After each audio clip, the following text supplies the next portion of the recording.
So what are we trying to say? The government searchlight should begin to beam on most of the end user, beneficiary of small arm trade. And who are the beneficiary? The dramatics personnel, most of the politicians. They engineer most of the crises you see in the election day. They engineer most of the killing. It is not the poor workers that are doing this. And that brings me to one fact. You listen to the Secretary of the Nigerian Railway Workers. Let's face the point.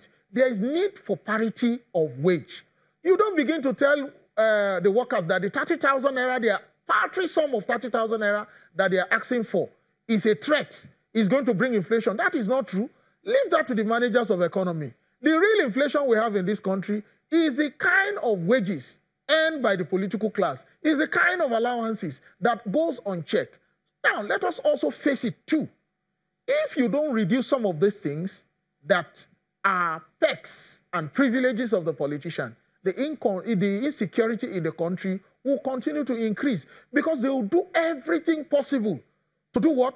To get into position that will ensure that they earn most of all these things legitimately. So what does it mean? It means they do the illegitimate to earn the legitimate. So if you want to really tackle the issue of insecurity in Nigeria, let us begin to tone down the earnings of politicians. Let us begin to address the issue of their temperament. If you are caught making unguarded statements, you should be prosecuted for that. Now you are talking about the Electoral Act not passing, maybe not being approved. Now, let's get it. There is no vacuum there. There is no vacuum. What we have as the Electoral Act is still sufficient, to bring some of this crime to book. But the question is, where is the political will? The government in power wants to get himself sustained in power. So also other people who are jostling in power, jostling for the power, wants to get back to power. At the end of the day, what do you have? You have everybody doing all manner of things that will ensure them to get access to power.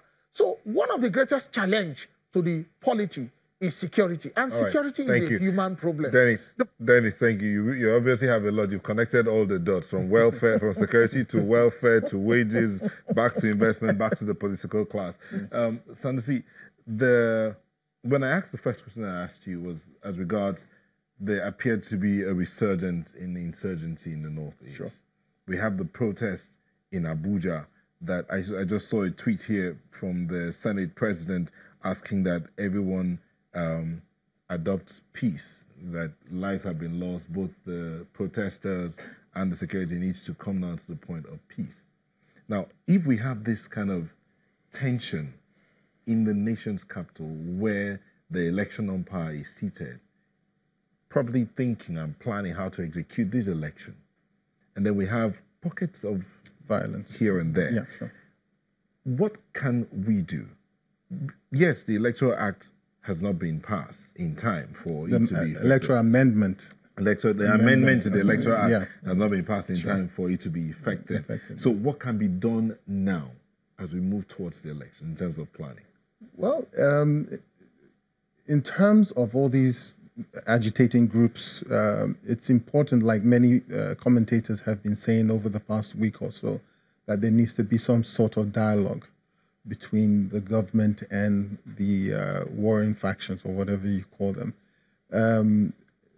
Dialogue is the only road to peace in any society, in anything that we do. Even if there's a conflict between two people, there needs to be dialogue in order to quell that. But in terms of security generally, with regards to the election itself, it can only be guaranteed if the process of the election itself is actually seen to be free and fair, and that the integrity of the process from the polling unit where people are voting, as well as the conduct of the security agents that are deployed on the day, are done with the utmost focus on guaranteeing the average voter one man, one vote. But do you see a guarantee based on what you've seen so far? You just had nothing is guaranteed in life. Nothing is guaranteed in life. But what I think political parties should be doing is this. We have a climate of distrust. The fact that that exists means that everybody has to be proactive in one, making sure that the different bodies conform to the tenets of the Electoral Act. How they do that is, up to them, but they have to find a way. Once they have done that, then at least there'll be some level of satisfaction for themselves. Even if they do have to go to tribunal, for instance, they would know exactly what they have done. I'm trying not to get into areas here that will expose certain things, but every political party has to adopt a system that will checkmate and put checks and balances on the conduct of the INEC officials at polling units and the conduct of security agents at the polling units as well.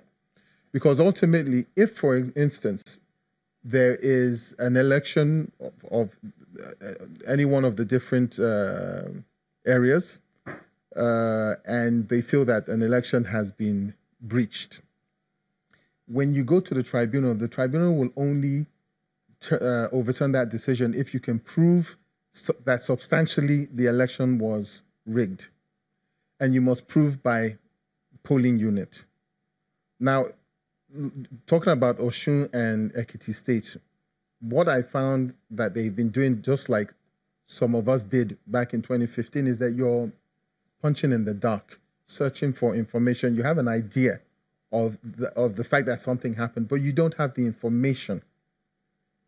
In other words, you don't have the evidence. Fine. Now, in terms of evidence gathering, you have to know what you're looking for, first of all. But how do you do that? In an election cycle, you have the pre-election, election day, and post-election day activities. Okay. I'll have to stop here. Let me bring it to you. We're winding now. Yes, we're out of time. We do know that there are issues with, you talked about the youth, issues of cultism here and there, how the politicians, some of them who used to be in court, they will deny now. Some of them used to be in court, but they go back to their own to say, hey, I'm going in here, how would you help me? So how would all of that work in the face of this election? Real quick. I think that it is important to establish that government is the superstructure that superintends over every aspect of social life. In other words, if government sets a template and demonstrates overtly that even though it is an interest in a contention, it is interested in the process for posterity's sake. Mm-hmm. People get agitated because they think that the process will not be free, fair, and credible. Even in a football match, we have seen fans of a particular club run into the field because they think that there's collusion between the referees and one side of the party. But if you demonstrate by all, which is what the INEC has been able to do, and the challenge here, which is what is in discourse, is the role of the security. In Edo State, for instance, an election was postponed by the security agents, and the chairman of INEC did not know. He was in Edo State, and when he was accosted with that information, he did not know. So INEC and security needs to work in synergy.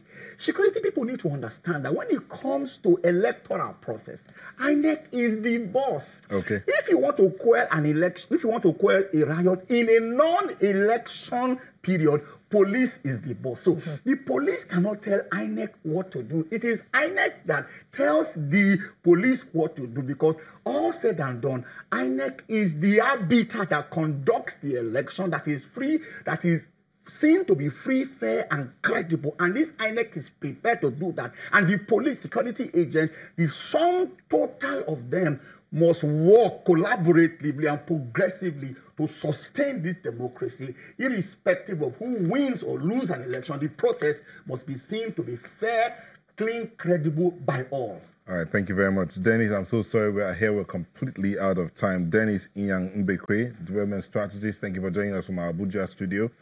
Olu Martins, Canvasser for Democracy and Rule of Law, and Sanusi Toure, Security Consultant. Thank you for sharing your thoughts with us.